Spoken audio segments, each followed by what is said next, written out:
Assalamualaikum warahmatullahi wabarakatuh.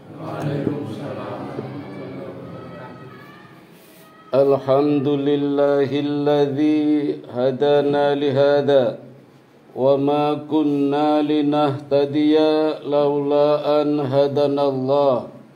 Ashhadu an la ilaha illallah wahdahu la syarika lah wa ashhadu anna Muhammadan abduhu wa rasuluhu la nabiyya ba'dah.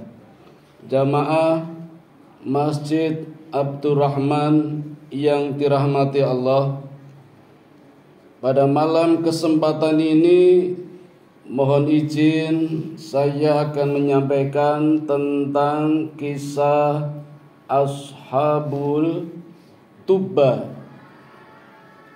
Ashabul Tuba itu Allah sudah tuliskan di dalam Al-Quran, surat Ad-Dukhan, surat yang ke-44, ayatnya 37, di mana Allah berfirman, A'udzu billahi minasyaitonir rajim, ahum khairun am qaumut tuba walladzina min qablihim ahlaknahum innahum kanu mujrimin. Yang artinya, apakah kaum musyrikin yang lebih baik atau kaum Tuba dan orang-orang yang sebelum mereka yang telah kami binasakan karena mereka adalah orang-orang yang sungguh berdosa. Inilah satu ayat yang nantinya memberikan contoh kepada kita untuk tidak ditiru. Di satu sisi perangai mereka yang sangat buruk. Siapa Ashabut Tuba itu? Bapak Ibu, kaum Tuba dalam Al-Quran disebutkan sebanyak 2 kali. Pertama dalam surat tadi, surat apa Pak? Ad-Dukhan, surat yang ke-44 ayat 37. Di surat lain juga ada surat Qaf, surat yang ke-50 ayatnya 14. Berdasarkan 2 ayat ini Bapak Ibu, kaum Tuba adalah orang-orang yang menyekutukan Allah atau musyrik. Selain itu, mereka juga termasuk orang-orang yang mendustakan para rasul yang diutus kepada mereka. Namun seperti umat lainnya, kaum Tuba mengingkari dan menyekutukan Allah dengan yang lain. Menurut para ahli sejarah dan ahli tafsir, kaum Tuba ini adalah orang-orang Himyar yang tinggal di daerah Yaman.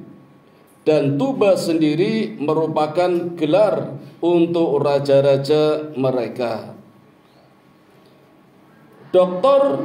Wahbah Az-Zuhaili dalam tafsir Al-Munir fil Aqidah Wasyari'ah wal Manhaj, ketika menafsirkan ayat 37 surat Ad-Dukhan, mengatakan, maksudnya, apakah mereka orang-orang kafir Quraisy karena mereka itu adalah bangsa Arab dari Adnan, lebih kuat dan lebih tangguh daripada kaum Tuba dari kabilah Himyar? Mereka adalah bangsa Arab dari Qahton yang paling kuat pasukannya, paling banyak jumlahnya, serta memiliki negara peradaban yang mengakar dan kejayaan. Demikian juga bangsa-bangsa sebelum mereka, seperti bangsa Ad, bangsa Samud. Allah telah membinasakan mereka semuanya karena kekafiran dan kejahatannya. Jadi membinasakan kaum yang lebih rendah dari mereka karena kejahatannya, kelemahannya, dan ketidakmampuannya tentu jauh lebih mudah. Mereka orang-orang kafir Quraisy tidak lebih baik dibanding kaum Tuba dalam jumlah kekuatan dan ketangguhannya. Selanjutnya, menurut Sami bin Abdullah Al-Maghlud dalam bukunya Atlas Sejarah Nabi dan Rasul, kaum Tuba ini memiliki peradaban yang sangat maju. Di antara peradaban mereka yang masih bisa disaksikan hingga saat ini berupa tangki-tangki tempat penyimpanan air, termasuk bendungan irigasi untuk pengairan. Kaum Tuba ini diperkirakan hidup sekitar 1000 tahun sebelum kelahiran Rasulullah Sallallahu Alaihi Wasallam, beberapa abad sebelum kelahiran Isa alaihissalam bin Maryam.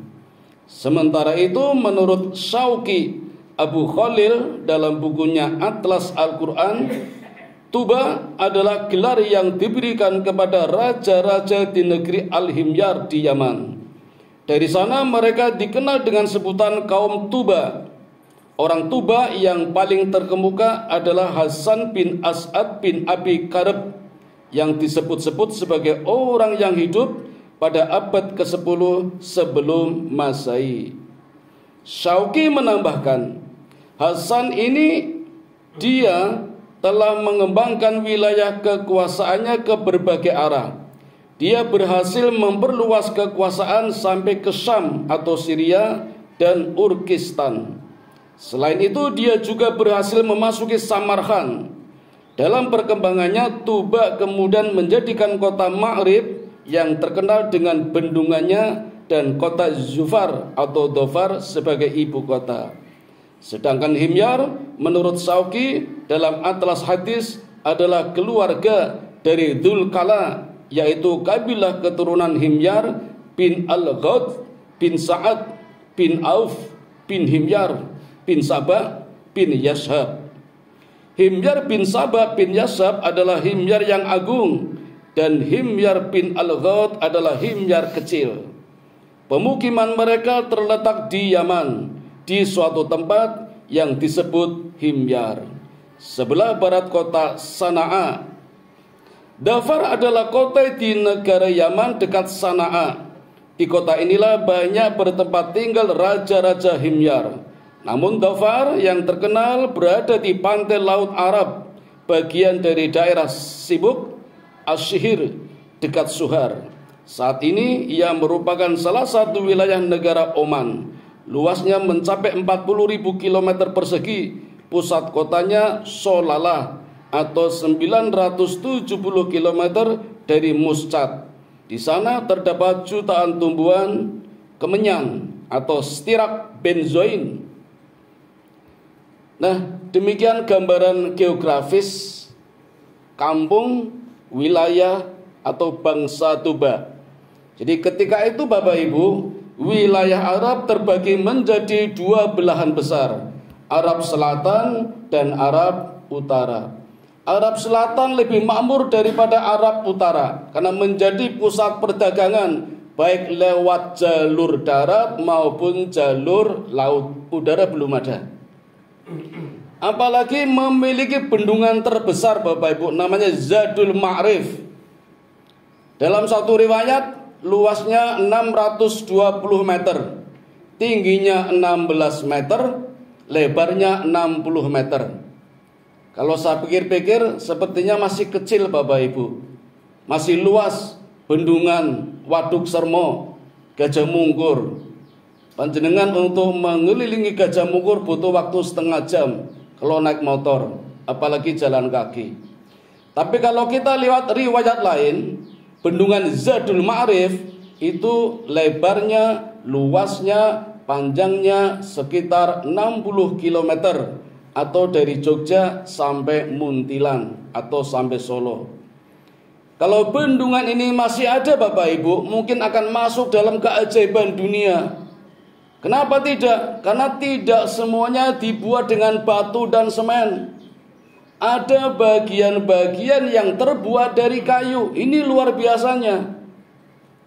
Tapi nggak usah kaget, di zaman Nabi Nuh saja kapalnya juga dibuat dari kayu, apalagi bendungan. Dan sumber airnya dari 3 bukit yang berada di wilayah Arab Selatan. Mata airnya dari sana.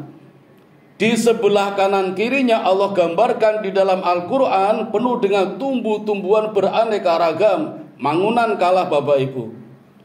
Begitu pula macam-macam buah-buahnya.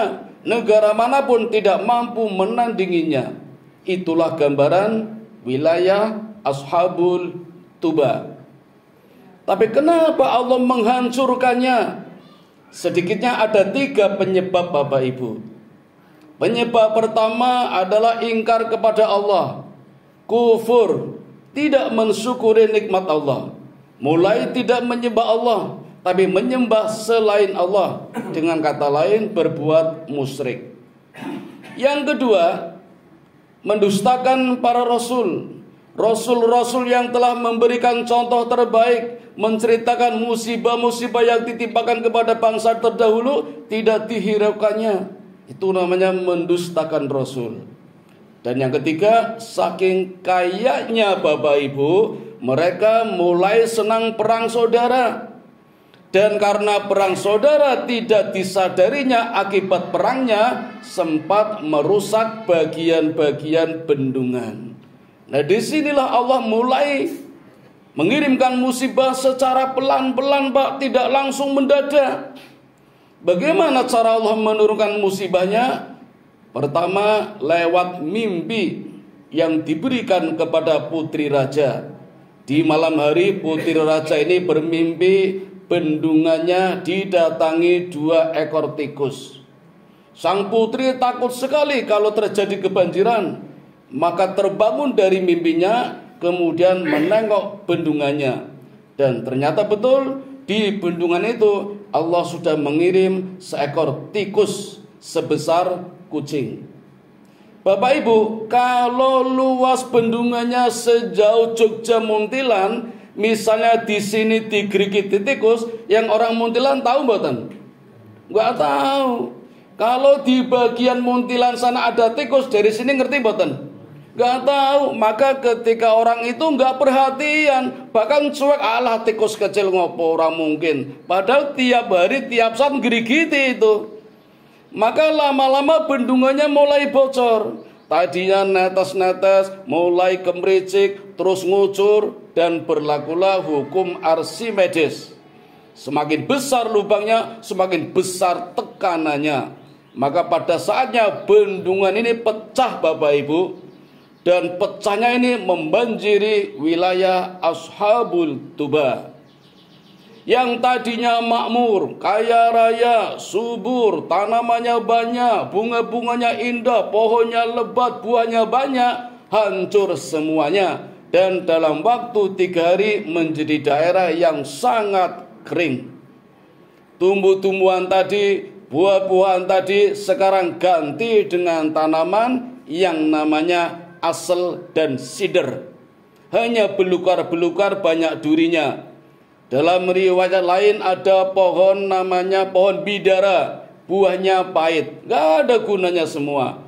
Maka penduduknya semuanya hijrah, pindah mencari daerah yang ada airnya. Di antaranya adalah negeri Syam. Begitulah Bapak Ibu Allah menghancurkan, membinasakan kaum yang tadinya subur, kaya raya, menjadi daerah yang sekarang Bapak Ibu termiskin di Jazirah Arabia. Namanya negeri Yaman. Sekaligus menjadi negeri yang paling kering di Jazirah Arabia. Namanya negeri Yaman. Dulu ada penduduk namanya Ashabul Tuba. Nah sekarang Bapak Ibu, bagaimana dengan negara kita yang kaya raya, SDA-nya banyak, sumber daya manusianya banyak, peringkat 4 di dunia, alamnya lengkap, floranya terlengkap di dunia nomor 2, jamu-jamunya, rempah-rempahnya lebih dari 50 jenis mengalahkan negara manapun. Kita negara agraris Bapak Ibu. Pertanyaannya, kenapa bisa-bisanya impor beras? Ayo. Dan impornya lucunya dari negara yang belum lama merdeka. Negara kecil. Siapa mereka? Vietnam dan Kamboja kan belum lama merdeka. Kenapa kita impor dari sana? Kita negara besar, sudah lama merdeka, dulu pernah menjadi macan Asia, pernah menjadi negara pengekspor beras di dunia. Sekarang kok malah impor? Naudzubillah min dzalik. Ada apa ini? Jangan-jangan golek padi. Nek ngambil dari petani sendiri ora iso padi. Itu negara kita Bapak Ibu. Kita bukannya marah tapi mestinya prihatin. Ada apa dengan negara kita? Dulu banyak orang mengatakan negara kita adalah Zamrud Khatulistiwa. Kalau kita naik pesawat, lihat Indonesia dari atas kelihatan biru, bak permadani hijau. Tanahnya subur, saking suburnya tongkat ditanam jadi telo. Beda dengan Arab, saking tandusnya telo ditanam jadi tongkat. Kita makmur Bapak Ibu. Makanya perlu disyukuri. Nah, bagaimana cara mensyukurinya? Gampang-gampang saja.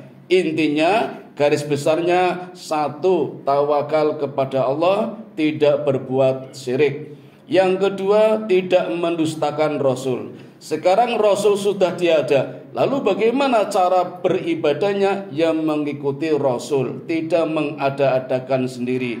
Yang ketiga, tidak perang saudara. Rukun saja dengan teman, dengan saudara, dengan kampung lain, bahkan dengan provinsi lain. Yang penting warga negara kita, walaupun beda agama, tetap rukun. Insya Allah negara kita menjadi negara yang baldatun thayyibatun warabun ghafur. Negara yang selalu dalam lindungan Allah. Negara yang aman, tentram, terkendali keamanannya. Mudah-mudahan doa kita terwujud mumpung di bulan Ramadan. Amin ya robbal alamin. Demikian Bapak Ibu, sedikit yang kami sampaikan, mudah-mudahan ada manfaatnya. Mari kita tutup dengan doa kifaratul majlis. Subhanakallahumma wa bihamdika asyhadu an la ilaha illa anta astaghfiruka wa atubu ilaih.